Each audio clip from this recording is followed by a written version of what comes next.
Also, Diana, can you spotlight us? I think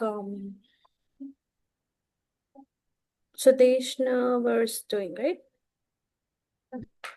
Yeah, I've spotlighted you, Ravi. Okay, yeah.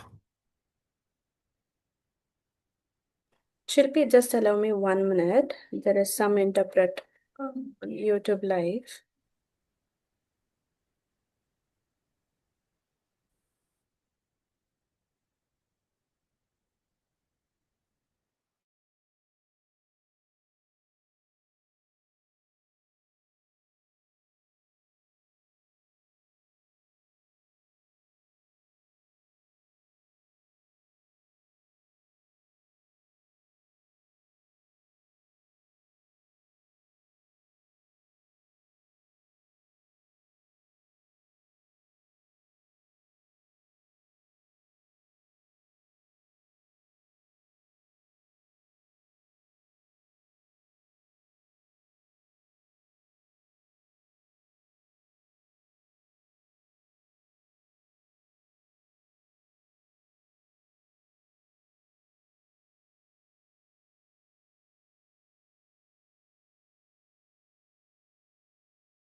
Diana, we will start in 1 minute.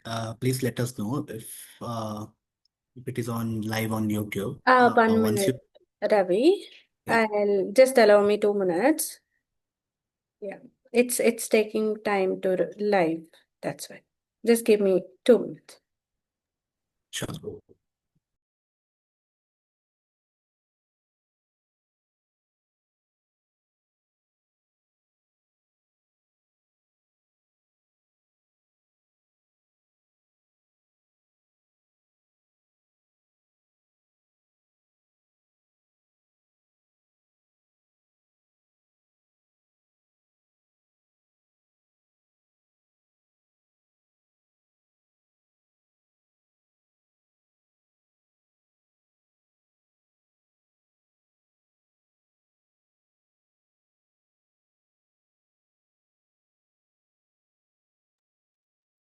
Um, Welcome everyone. All are here.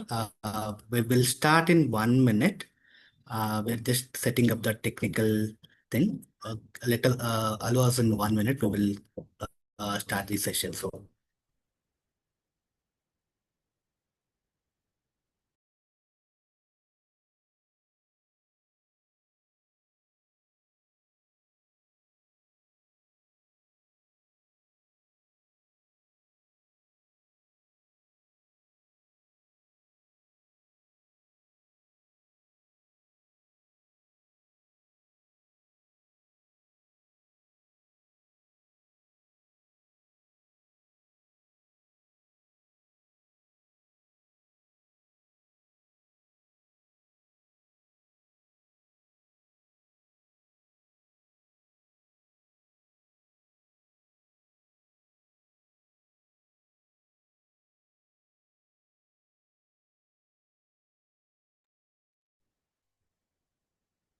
Diana, can we start? Maybe we'll also record the YouTube later also. We'll start here. First of all, good morning or good afternoon or good evening, everyone, wherever you are joining us from. Welcome to our session titled Beyond Traditional Metrics, Measuring and Sustaining Impact in Educational System Transformation. I'm Ravi, and I'll be your moderator for this conversation. Before we get started, a quick note about the organization we represent. Uh, we Dream a Dream non-profit organization based in India. We are working to empower young people from vulnerable backgrounds to overcome adversity and thrive in a fast-changing world. Um, Over the past 2 decades, Dream a Dream has been co-creating innovative approaches to life skill development, teacher training, and system change in a partnership with governments and educators across India and beyond. Um, we bring a strong focus on contextualized assessments, youth voice, and child-centric approaches. And we are really looking forward to sharing and learning from all of you today. Some of the reminders to help the session run smoothly. Please keep your microphones off during the session. If you have any questions or reflections, please drop them in the chat box. We will address them during the Q&A round. Um, Also, this session is being recorded and streamed live on YouTube. You can turn on show captions at the bottom of your Zoom screen. We also have an international sign interpreter supporting accessibility throughout the session. Feel free to pin the interpreter's video. Uh, yeah, let's begin with a quick check-in questions for both our panelists and the audience. You can share your response in the chat box.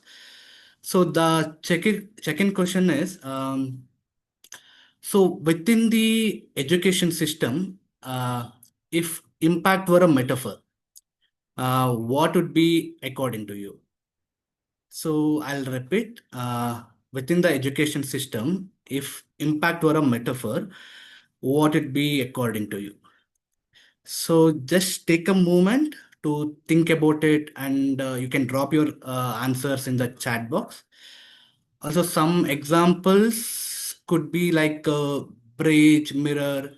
It's just like whatever comes to your mind when you think about the kind of change that truly matters in education.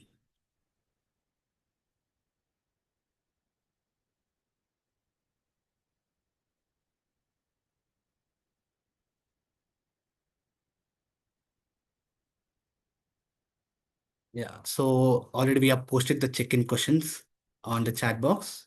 Feel free to drop your answers in the chat box.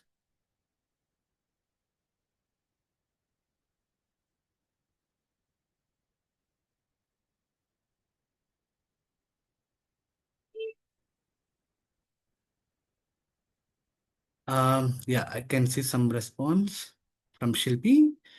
According to me, impact is like the ripples on the water. That's nice to know.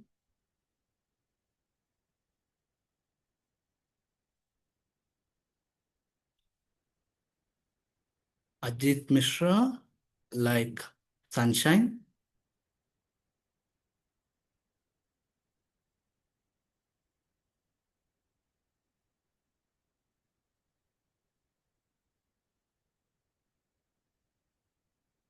Pankaj mentioned its idol. Purva, a curtain that is drawn to see the light. Wow. Uh, Katansha, it's like a mirror. Beautiful. Priyal, impact could be like a growing plant, and the system could be a farming practice. The soil lays some foundation, and farmer-enabled support. Keep coming.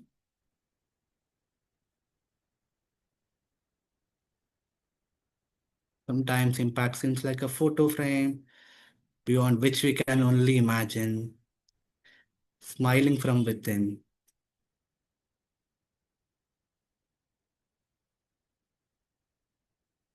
That's nice to know. Please feel free to add your responses. Also, those who have joined now, check-in question we have added in the chat box. You can feel free to add your responses there. Yeah, then the responses please keep coming.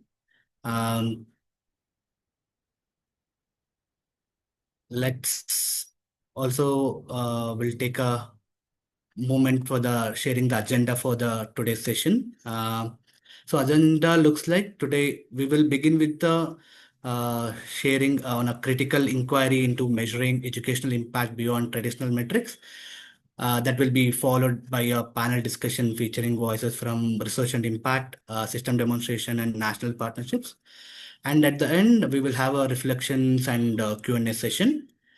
Now, let's take a moment to set the stage. If you see across the world, education systems are being asked to transform in deep and lasting ways. So while reforms are happening in many places, we still find that real systemic transformation is hard to achieve. So one reason might be that we continue to measure change in ways that don't fully capture what really matters to us. So today's session is about rethinking this. Together, we will ask how can we understand impact differently? How can we build more inclusive and sustainable ways of assessing transformation? So to help us dive in, we will begin with Dr. Srihari Ravindranath, who will set the stage through examples and insights by sharing critical inquiry into measuring educational impact beyond traditional metrics. So his session focuses on highlight the limitations of relying solely on enrollment figures, test scores, and standardized benchmarks to assess educational success. Also emphasize the importance of multi-actor, locally embedded partnerships that include educators, communities, researchers, and policymakers in shaping and sustaining change. So let me take a moment to introduce him. Dr. Srihari is the Director of Research and Impact at Dream Bangalore. He's a passionate researcher and educator working at the intersection of social emotional learning, well-being, and education adversity. Srihari, over to you. Thank you, Ravi. I hope I'm audible. Ravi, can you confirm? Yes. Thank you. Good evening, everyone. It's pretty exciting to see some of my colleagues, some of the participants who I'm familiar with, and some of the others who are curious to know more about what we can actually share. Thank you so much for joining. It's both a privilege and a responsibility to open a vital conversation, part of the Global Evaluation Initiative, ongoing effort to question, reflect, and reimagining how we evaluate change. And in today's session, beyond traditional metrics, measuring and sustaining impact in education and transformation, invite us to look beneath the surface of what numbers can tell behind the dashboards and reports, and into some of the complex relational and cultural realities of how impact truly unfolds and how change truly take root. That's probably what we are trying to do here. I assume most of us who are joined here are researchers, practitioners, some of us who help policymakers, and we quite often talk about system, but let us all be mindful of the fact that systems are their core are humans. It's basically people. And if we are to transform educational systems, we must begin by transforming how we understand, capture, sustain impact in the lives of young people, educators, and communities, because we are talking about educational ecosystem. Let me begin with a couple of very familiar, when we talk about, and this is a conversation which is going across, right? Around how do we actually measure beyond some of your standard ways of measurement, etc. But some just to reflect what is happening in the global space of education. Over the last few decades, global education frameworks start, let's say, from education for all to sustainable development goals. And while I sit in this context in India, the national education policy, what is it all trying to do is basically helping young people or ensuring right to education, expand quality of education access, increase teacher number, teacher-student ratio, improve infrastructure. These are all the conversation. How do we fund or financing in education? How do we engage more family and community into the learning ecosystem or education, etc. Is all the conversation that is actually happening around. And one of the challenge as practitioners or let's say researchers and impact assessment experts, we always wanted to measure progress, and we have always relied on indicators that are concrete and comparable because that's pretty easy for us. It's easy one thing, and one is also it helps us to standardize some of the things we are doing. Some of the ways we do it is we use enrollment rates, attendance, students, teacher ratio, number of students, schools completions, or the etc. And particularly, we use a lot of standardized assessments. These metrics have their places, but they just offer either a snapshot, this report tells us what is actually happening, or they track us, they help us to track how can we actually scale. But if you all reflect the what is the shortfall of such indicators, one is that they don't tell us if the child is truly thriving or just navigating through challenges, or they are surviving, or how do they actually go through this whole criticalities of life. They don't reveal, for example, if a girl in a remote village feels safe and supported in her classroom. These indicators do not capture the knowledge of lived outside the textbook, local wisdom, cultural identity, socio-emotional well-being, problem-solving ability that is allowing a child to navigate through the complexities of the world. And most importantly, what we all by now realize is that these traditional metrics gives us a very false sense of what transformation is, because it's a very used and misused word, the system transformation. So a school may meet all the benchmarks on papers while students are still disengaged, teachers are demoralized, and communities, families, and community leaders feel still excluded from the whole process. I feel what we must all acknowledge here is that there is a growing disconnect between achieving numeric targets or numbers and achieving meaningful change on the ground. There is always a disconnect what we see. Let me repeat, there is a gap that we have to acknowledge, that what numbers tell us and what is actually happening in the ground, there is a disconnect. And too often our systems have sought reforms, what we might call as programs or technical solutions, what we call, are very time-bound projects, top-down mandates, or very narrowed focused interventions, and they may improve visibility, but very rarely on the durability of it. Let us be clear, when we talk about system transformation, or when we talk about transformation, so it's not a quick intervention, it's not a pilot, it's not about a checklist, it's about a long-term collective endeavor, which is go on by people who lived it every day, young people, teachers, families, the other actors in the system that support the whole ecosystem. And what we cannot continue approaching educational reforms is if we were as if it is a product to be delivered, right? That's how we actually see it. It must be seen as a process to be lived, shape the conversation with communities, and how do actually that anchor in the local ecosystem. I would like to draw some of the work that we were actually doing, for example, in the process of, in the last 2 years in collaboration with Brookings, we had a project called SPARKS, Strengthening Pedagogical Approaches and Knowledge. where one of our medium was to create a research policy, practice and policy collaborative. And the intention was, how do we actually sustain inclusive, responsive partnership that doesn't just inform policy, but how do all the process actually evolve within it. So we brought together diverse actors in the system: researchers, educational officials, bureaucrats, teachers, students, other practitioners and NGOs, donors, medias, and families, something that we thought can actually co-create some of the agendas of impact and what we should really measure. And three things that we realized. One is there's a whole lot of movement from mandate to meaning. The whole conversation from delivery to dialogues, and the whole idea of compliance move towards commitment.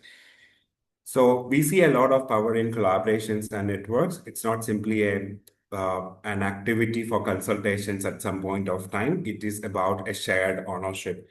So when local actors are involved from the beginning in identifying priorities, designing strategies, what we should actually evaluate as outcomes, they are far more likely to sustain and adapt reforms after long after the project also ends. So we talk about two things in this panel today, how do we actually move beyond traditional metrics, and how do we sustain some of this one? So I would say, how do we engage multiple actors, such initiative, not merely approving an impact. So just to give an example, one of our evaluation of a curriculum to understand the efficacy of the program, when we actually moved from the usual process of getting the approval, do the data collection, do the analysis, come up with a report, the whole process was co-created, which help us to define what is the problem that we wanted to actually understand, what is the long-term impact that we wanted to actually get. How do we co-design some of the assessment protocols or tools? How do we actively participate in the impact evaluations? So this approach not just not only surface nuances, but also locally grounded insights or foster ownership and leadership within the system. Also, I would say what beautifully emerged from such activities as we were able to create champions, impact champions within the who can actually look at impact from a very collaborative way rather than just very vertical, deliverables based or compliance based. Just a couple of points. Just to conclude, I would say what we know is traditional indicators like the standardized assessments or indicators that we typically look at, retention rates or attendance, etc., which provides a very narrow view of success. They are easy to quantify, but it always disconnects what matters locally. What we need to do is, how do we actually be more embracing the context sensitive, culturally grounded measures and metrics that make sense for the community that we aim to serve. Let's say in this case, young people. This may mean tracking students' engagement, cultural relevance in the curriculum, or the whole perception of belonging and inclusion. Another point, just a thought that going around is from a very impact perspective, we must ask a very critical question: who gets to define success? Whose voices shape these evidences we act on? Quite often, the impact metrics that we actually design, as very usually we say, it happens in the classrooms or it happens as part of some policy collaborations or policy discussions, very far from what actually happens in the classroom or in the community that we are trying to serve. While participatory evaluations can actually shift this process, where we can look at the voices of students, teachers, parents, local leaders, etc., which also create a very shared learning and accountability and an empowerment. Let me close by stating that, so the whole point that I was trying to argue, or something I wanted to put across, is when we look at, and we will be able to decode it in the panel as well.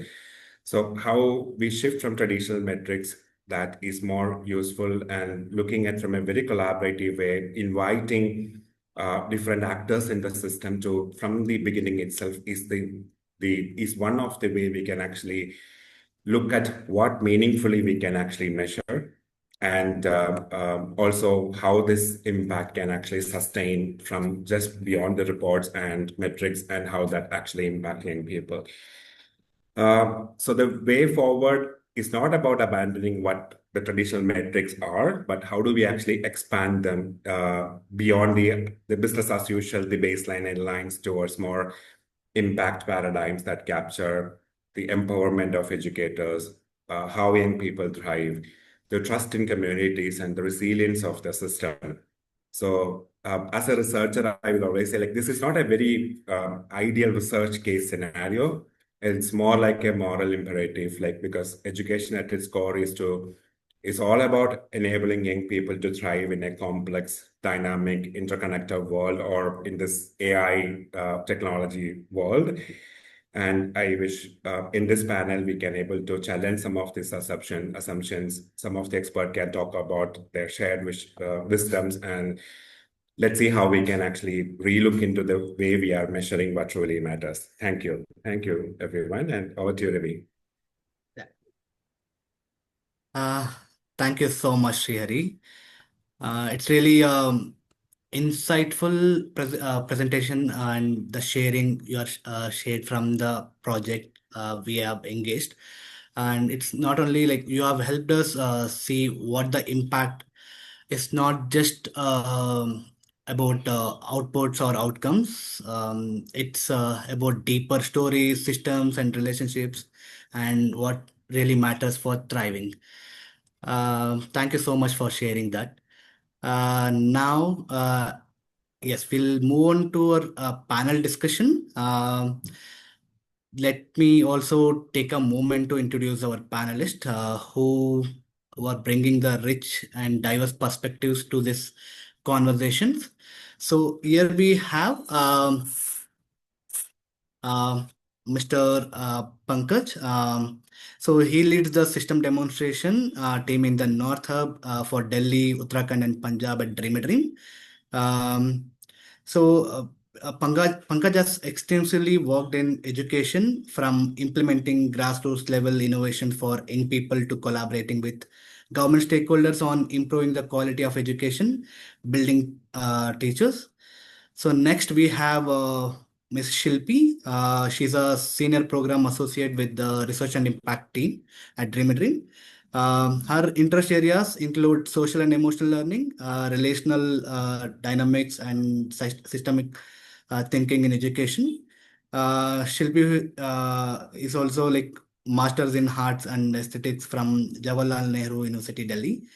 Also, next we have Sneha. She's a senior program associate with the national partnerships at Dream a Dream. With over 8 years of experience in the development sector, Sneha has worked extensively across gender, child rights, and school education. She brings an intersectional lens to interventions, aiming to create a sustainable change through inclusive and participatory process. Next, we have Mohit. Is the state lead with that system demonstration in Jharkhand at Dream a Dream. So he's a passionate about transforming education, particularly for early learners.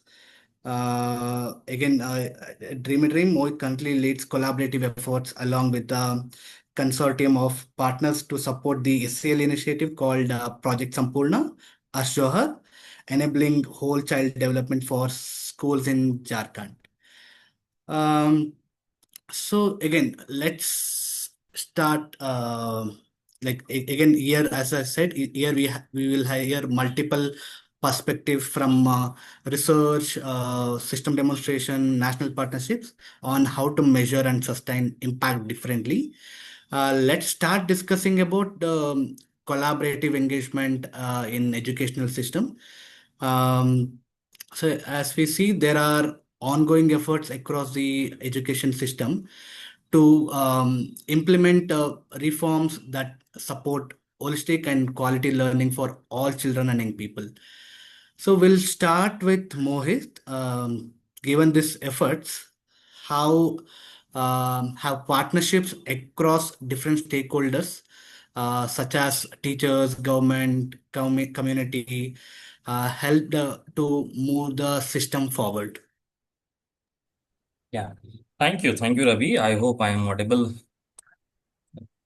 Yes, Mohit. So, yes, I think, thank you for your question. When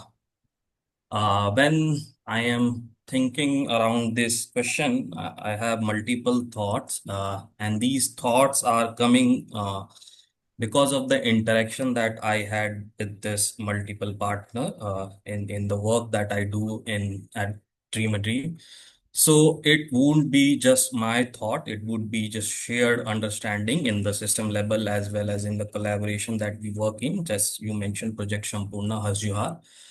What I sense when I interact with our government partner, our NGO partner, as well as knowledge partner and communities, as well as the practitioners. When I say practitioner, these are teachers and trainers who like involved in the in all these activity at the ground level.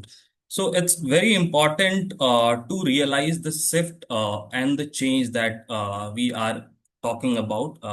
Connecting with the point that just Sri Hari mentioned, I think seeing impact beyond traditional metrics is what I see in some sense has been recognized in all these members of the community, and it is very important to like validate those shift, because when we are able to validate as well as accept those, I think we are obliged to see more in terms of in our future interventions or in our ability to build that narrative.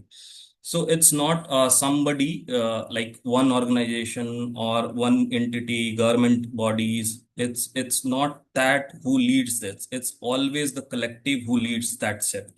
So that is very important, and I am sensing that happening in areas where we are working. So that would be my uh, sharing for that. Yeah. Thank you, Mohit. Again, as you are bringing this from the ground insights and also the state intervention, what we are doing, it's more insightful to understand how this we are also, the state government is also the engagement we are working. So let's hear from Pankaj. Pankaj, like, what does effective collaboration look like in a large scale implementation context? So, were there moments where collaboration truly shifted the system's thinking or deepened the reform? Yeah, thank you, Ravi. And as per what I get from Srihari and Mohit, and based on my experience in Dream and Dream and in other organizations. So, in terms of collaboration, it's what I feel it's a very important aspect, and without collaboration, we can't proceed. Yeah. But to think, starting from that layer, that to think on a perspective of policymakers, the people who are in power, that start from there. But the shift we have to observe that now it has come that policymakers are also looking for that kind of collaboration, because a program earlier which is being implemented, a policy is designed and implemented without taking the concern or without going through the research what exactly the need of our is and what exactly the practitioners or the educators who are going to implement that program, without getting their voices that is implemented. The repercussion we have seen that many program came and not withstand or not continued for long.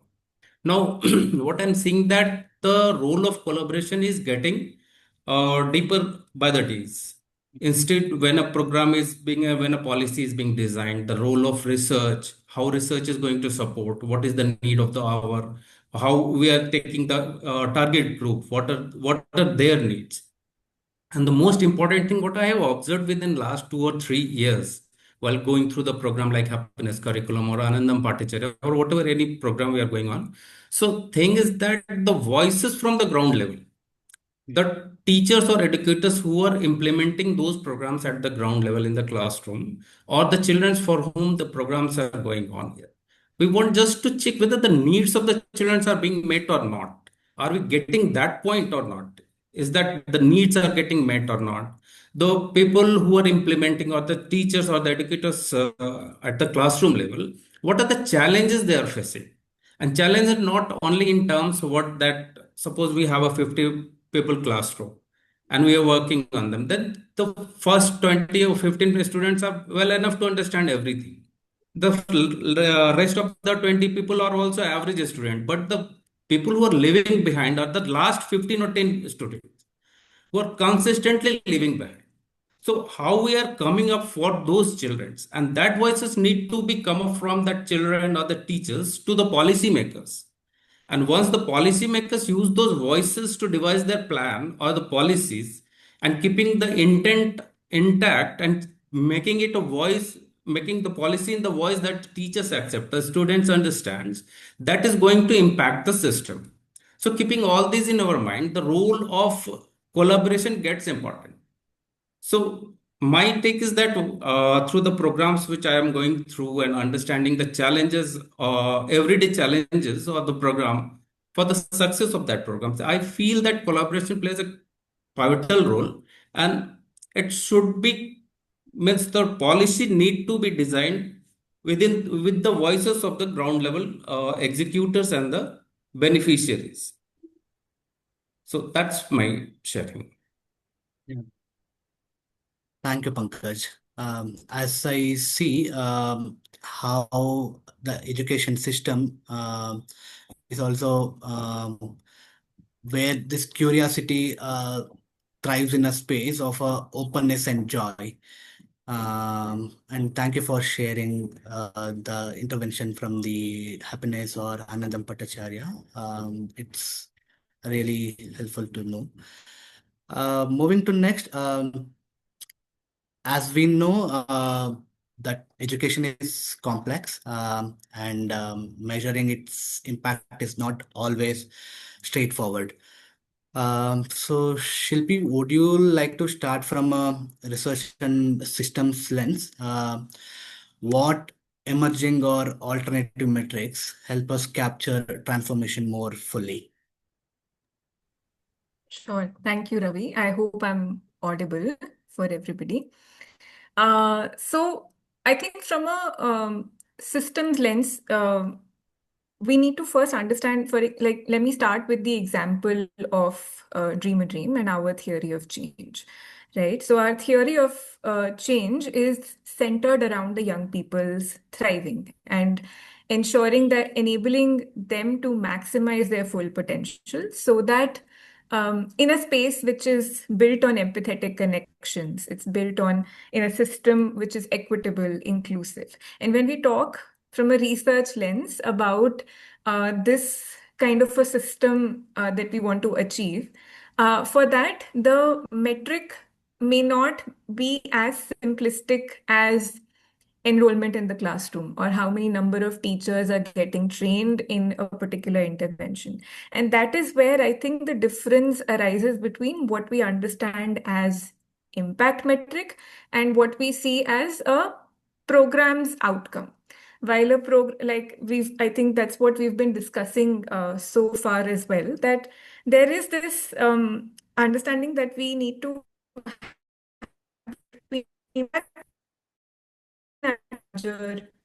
substantial time, right? So we need to be mindful of that aspect. So this means moving beyond looking at impact through the lens of quality, cost, efficiency, speed. Like these are some things in which we look at impact. But perhaps what we are looking at really is outcome of a small programmatic technical solution. But at a deeper level, there is a second level of impact that we need to understand, which I think that we've been talking about, the behavioral change or the mindset shift that is happening with among stakeholders. And that can happen when a system's lens is applied to the understanding of impact, which means that it's not just about are students' life skills improving on a scale, but also about are the pedagogical practices improving? Is the well-being of the teachers being taken care of? So those are some emerging metric that you see that sort of build up to that change. So that's my 2 cents. Thank you, Shilpi. Thank you for bringing from the research and impact perspective.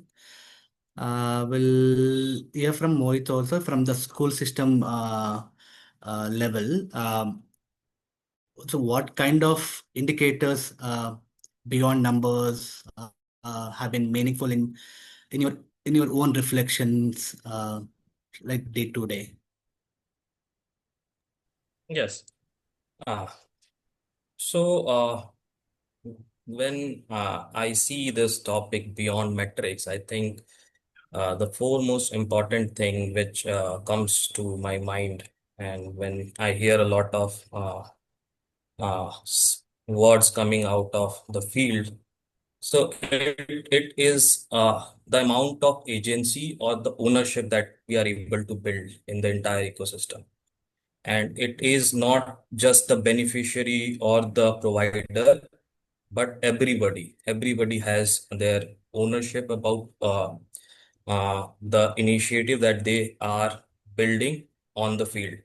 Also comparing with all the initiative that has been taken in the past, like CCE, continuous and comprehensive evaluation.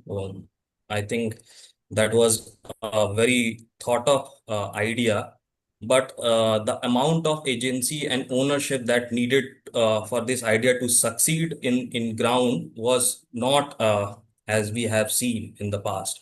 So that shift has to happen first to see that impact to be visualized from all the lenses from the lenses of all the beneficiary and stakeholder. So that is very important. And to I think in center of all these comes the ability to assess in terms of how we are talking or building that life skills related to self-awareness, social awareness, so that the person who is teaching in the classroom has the tools to assess their own skills, benefit from the available resources. The student who is part of the ecosystem, who is the center of entire ecosystem, how they are able to do their own assessment without being non-judgmental, because it does not happen overnight. It will take some time, right? So for that process to take place, I think these skills that we talk about at Dream a Dream is very important aspect when we are trying to see things beyond academics, beyond marks, beyond grades. So that skills need to be taken care of by the system, and it is happening. We are seeing at various state is taking initiative in recommendation with the or national institutions. So that is happening. So yeah. Yeah. Thank you again, Mohit. Again, it's very important to know from the ground and from the school system level, and it's also, as you also working with the school system and the intervention being implemented. It's good to know what are the needs and understanding in the school system level. Um, and next question invites us to look at how to reflect diverse learners' identities and avoid reinforcing inactivity. So let's hear from Sneha. Sneha, since she's working also in national partnership, so engaging with partners like CBSE and NCRT, how can measurements approaches account for intersectionality, especially for learners marginalized by gender, caste, class, disability, or language? Thank you, Ravi, for asking that question. And I would begin to say that I totally resonate with what my co-panelists have already said, that we really need to bring that mindset shift. That is something that I totally agree to. I think from my perspective, it's really important to have a clarity on the purpose of the measurement, because measurement also allows to the purpose also allows to explore different approaches. So, for example, intersectionality being one of the approaches, and it's very, very important because it's also has like different multiple identities which we navigate in daily life, and definitely that shape and interrupt the impact measurement. So how do we do that, and who really design all those assessment is really, really important. So I think in the education system, we do talk about assessment all the time. So what is the outcome of the intervention that has happened in the past? So I feel it's really important to understand the approach. And if I would mention National Curriculum Framework that also talks about different approaches to assessment. It's like for learning and off learning and as learning, which also are really, really important. But I feel that though NEP, NCFFS talks about assessment for learning, and also how it can bring a shift in the culture of the school system, and how teacher-student assessment would be a continuous learning process. But I feel that it's also important that and also challenging to really accommodate students from different diversity, which is really, really important. Though we have policies in place, but how that turns in the classroom is really, really important. And for that, we really need to have that kind of the lens to have to lens to really understand and accommodate all different kinds of diversities that we come across.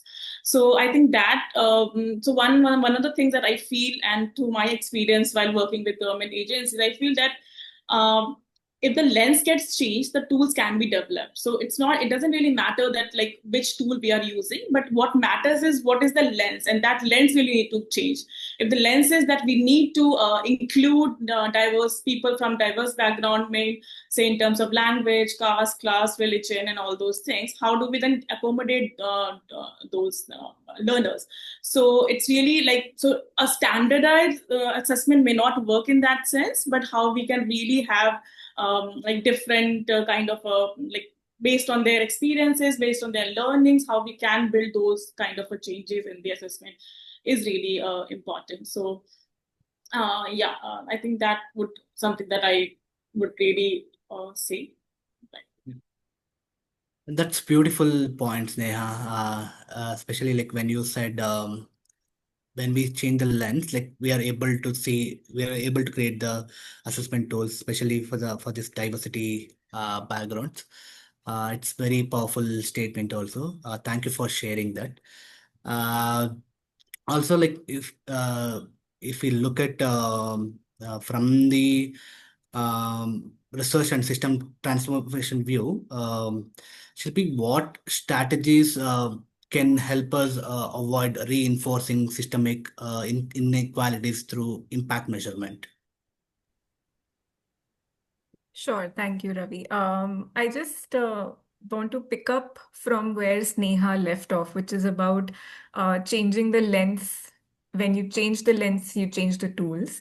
Because often in impact assessment, there's a tendency to fit data on a bell curve or through averages. We see data through averages or numbers, and what that leads to is those who don't fit that average, they are obscured in the process. So what does that mean in the context of youth and their needs is that if they don't fit on a certain standardized assessment, why they did not fit, that does not get answered.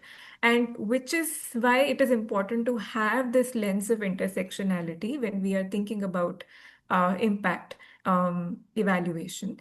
And this applies both ways. Those who are not fitting it and those who are getting celebrated also. Those who fit in that curve get celebrated, right? So the idea is that what needs to change is the data is gathered from the ground, the granularity of the data, and that lens of what does equity and inclusion is embedded in policy making, in practice, and the way research is done as well.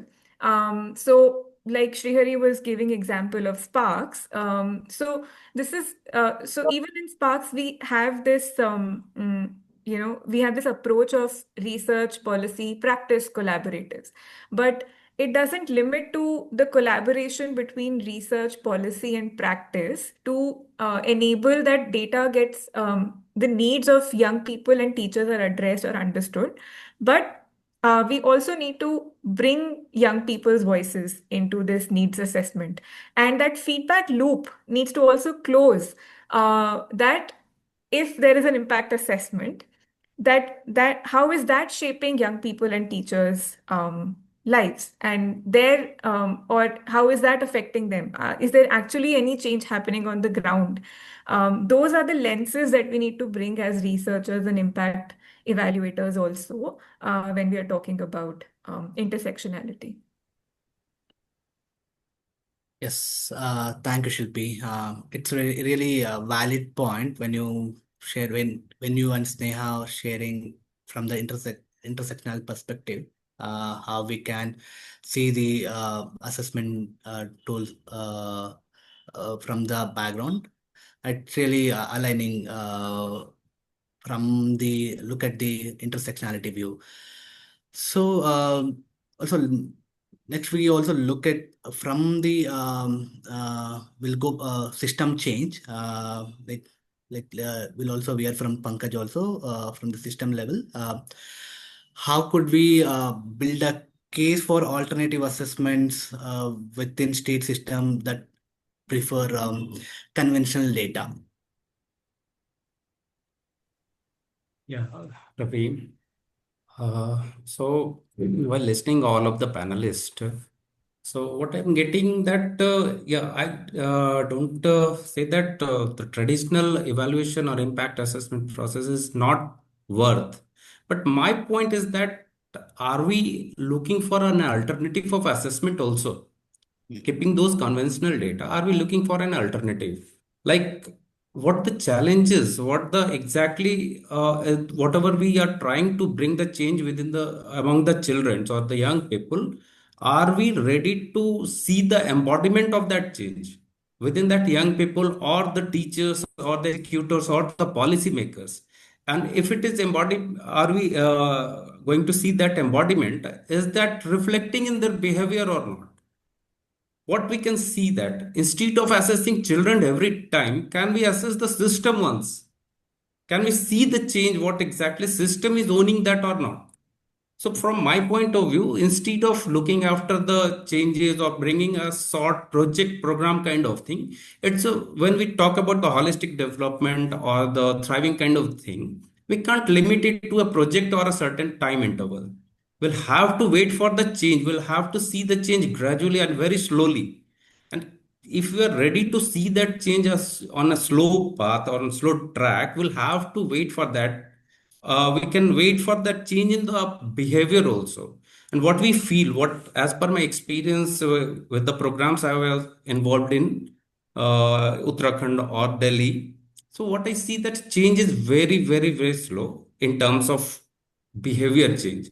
But what I also observe, the change translate easily if behavior of the executor or the teacher changes. If the teacher owns or the system owns the people in the system owns that part and it is reflected in their behavior, they easily translate to the target group or the young people. So making it a process or a time bound process, I don't think it's a very justifiable to say that it is changing or within a time frame that impact is going. But keeping those conventional data intact, we'll have to look for some alternative assessment also. That may be the observation kind of thing. So we can evaluate system also. How system is thinking on that. Is that really seriously thinking of the change or not? Is it reflecting in their behavior or not? If the system is ready to, I will not say losing the power, but they are ready to use their power in a positive manner or not? Are they ready for the facilitative leadership or not? So we'll have to look after all these points also. Yeah. Thank you, Pankaj.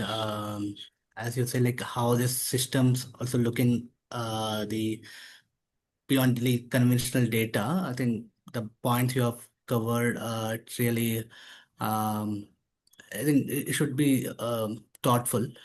Uh, so I think considering the time, like we'll also go with the last question, like for the Sneha, like how we can advocate this for participatory or co-created frameworks in state level or national level assessments work. Like if you could share that, and then we will close, take the Q&A later. I'll quickly share my reflection on that, Ravi. So I really feel that for creating such participatory frameworks at the state level or national level, there is certainly there is a need to have an alignment in terms of purpose of assessment. Why are we doing that? What, and then we can talk about how part and what part, but why part needs to be like the stakeholder needs to be aligned in that sense. So I really feel that, and I feel that the onus is should not just lie on the learner. It also the work of all those stakeholders who are involved in the teaching learning process to make a difference around that. So I think, and I want to like also highlight, we talk about teachers training in that respect, that how do we really empower teacher and all those things. So I feel that the teachers empowerment, we should not just see it in terms of like conducting more workshop, but in terms of how we can really support teachers and what is the need to support teachers from that lens. So that is something I really feel that is, because we do have like, since there are policies, there are everything, but the onus also kind of like lies on the teachers, but supporting teachers become really crucial. So how do we do that to create a participatory framework? And I think we also need to see that how assessment is not just a standalone process, but how a pedagogical shift can be brought through assessment. So while working with, so I was working with a government agency around holistic progress cards. The attempt was to bring a shift in the pedagogical shift, but it really needs to have a like really a systemic level intervention where all the stakeholders need to have that kind of an understanding that why we are doing that. And I feel when we say participatory frameworks, parents also need to be brought in at some level. So that is again crucial. And I think learning with each other, how we can build on the experience of the learners, that is really important. And we really need to contextualize that. So where the learner is, so how we can learn from their own experience instead of like having a top bottom approach and to doing something and like making them feel alienated about the whole process and concept. So how do we do that? So in the interest of time, I would pause here. Yeah. But yeah, thank you everyone for your reflections. Again, what stands out is that that shared commitment to reimagining how we measure, who defines success, and how we can embed equity at the heart of transformation. So quickly, let's now open it for the room. Open for the room. Let's take some questions and the reflections. Already some of them added in the chat box. We'll pick some. I think there are so many questions.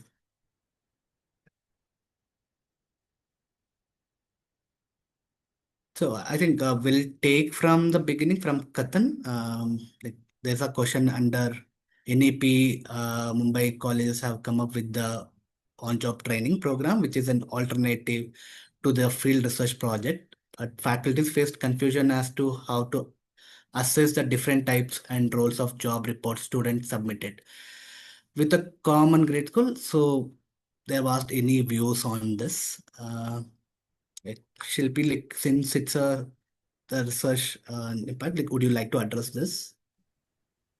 Happy to share a few, like just my views on it, and something that I recently heard in a very interesting panel about how grades can be degrading in a way. And in higher education, I think it becomes important to, like what we've been talking about, right? The systemic lens to policies coming to implementation so that that gap is bridged between what policies and programs are coming in and how much time is given for teachers to sort of bring in that change. However, that gap is there, like Sneha was also talking about, between assessment for learning and assessment of learning. Uh, um, at times, these grades will not be able to give feedback to the learners. So, and that remains the case with school-based education as well, and the kind of exams that we still focus on, despite the fact that we have throughout the year assessments or formative assessments. So I'll keep it short. Maybe we can have the next question. Yeah. Thanks, Shilpi. And we can take one more questions also from Priyal. So how do you address efficacy of self-evaluation and bias while recording assessments across different age groups, keeping in mind the mindset of learners being competition driven? Yeah, it's open question. Anyone?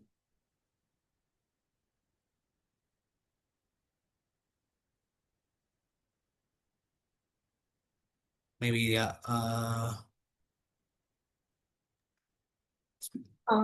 Yeah. Yeah.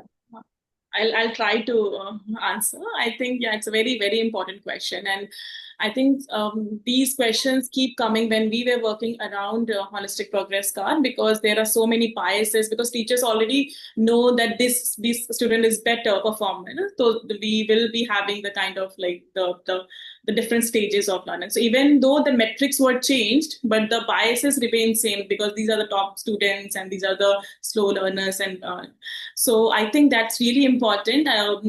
But I feel it's really having, because I think we also have like tools developed when we say that.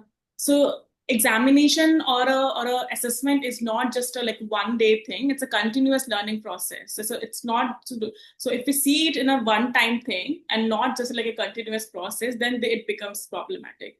So even if we use any tools like observations, projects, collection of artifacts, and all those things that are already mentioned in the curriculum, so maybe that would also help them. And also, I think it's also gets evolved throughout the process of time. So teacher also need to reflect what works and what would not work in the long term. And again, it really needs to contextualize, I would say. Yeah. Yeah. Thank you, Sneha. And we'll take the last question. That is, except for few proactive states in India, is the current system ready for a scale implementation of SEL focus initiatives? If yes, for which age group it would require having a clear system level implementation frameworks, provisioning of human resources, budgets, incorporating monitoring metrics in state reports. So what is the major current gap and how we can address it? I think it's maybe Pankaj or Mohit can, from the state perspective, can address this. Yeah. I would like to go first and then Pankaj will chip in. So I think what I sense is there are many interventions. Like if I can, I'm not going to take names, but if you go and find, there are multiple states who is on their own trying to create SEL based programs, and for which age group, I think mostly the openness is about from 1 to or from LKG preparatory stage to up to 8th grade. And based on the recommendation of NEP also, there are 6 to 8 most state government is trying to look after that age group. I'm talking about the class. You can assume the age group as well.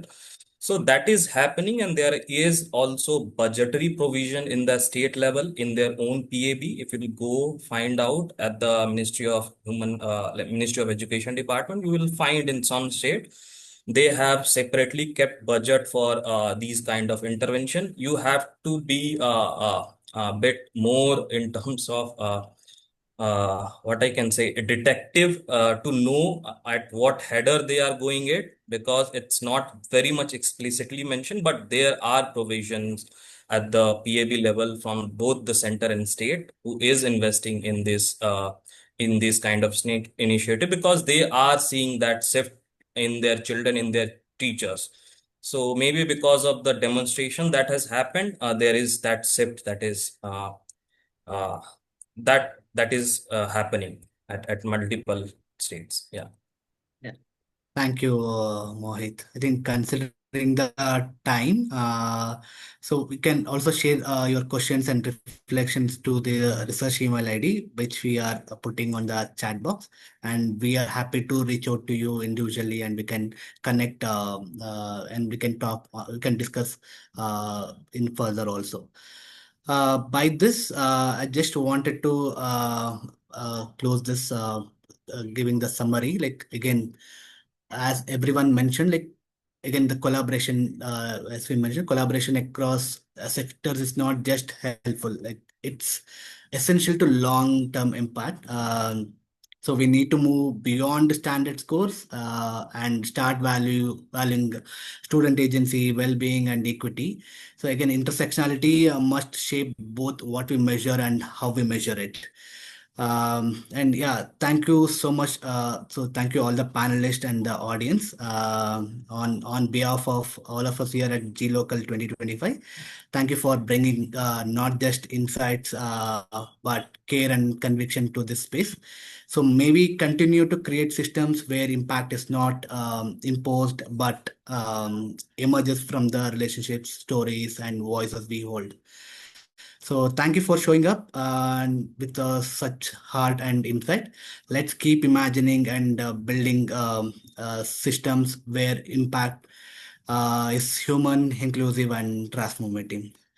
Thank you so much, everyone.